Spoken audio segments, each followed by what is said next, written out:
ନୂଆ ଗାଁରେ ହେଲା ରଜ ବାହାଘର।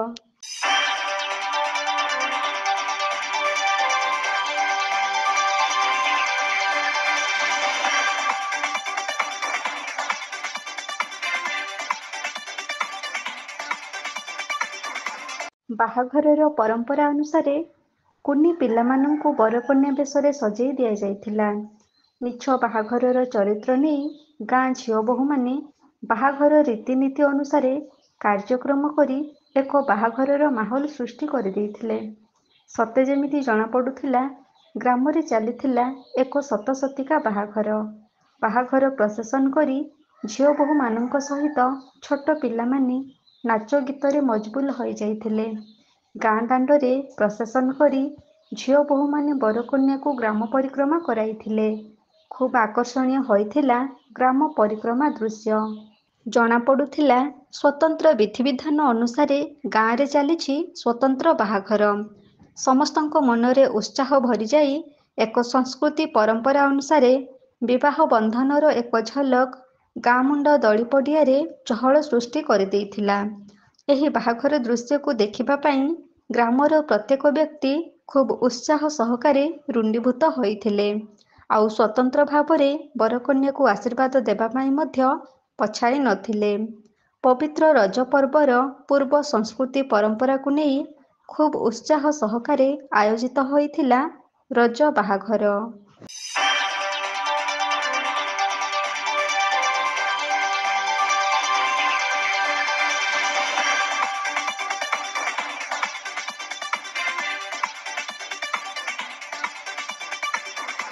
କେନ୍ଦୁଝର ଜିଲ୍ଲା ପାଟଣା ବ୍ଲକ ଅନ୍ତର୍ଗତ ଖିରେଇଟାଙ୍ଗିରି ଗ୍ରାମ ପଞ୍ଚାୟତର ନୂଆଗାଁ ଗ୍ରାମରେ ଆୟୋଜିତ ହୋଇଯାଇଛି ରଜ ବାହାଘର ପରମ୍ପରା।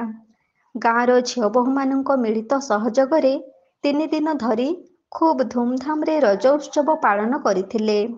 ମହାପର୍ବ ରଜକୁ ଉପଭୋଗ କରିବା ପାଇଁ ଗାଁ ମୁଣ୍ଡରେ ସ୍ୱତନ୍ତ୍ର ଦଳି ନିର୍ମାଣ କରାଯାଇଥିଲା।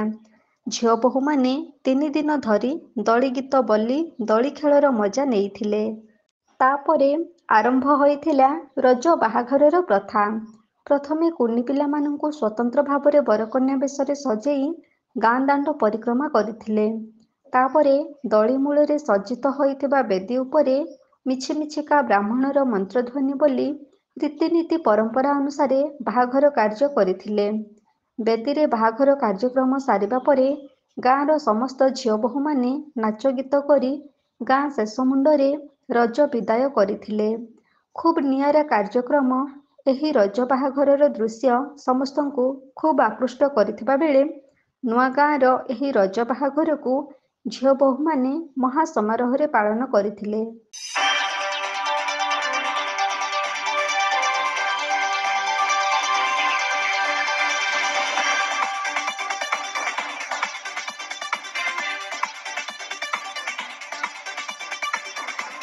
କେନ୍ଦୁଝରରୁ ବାସୁଦେବ ସିଂଙ୍କ ରିପୋର୍ଟ, এবি ନ୍ୟୁଜ୍।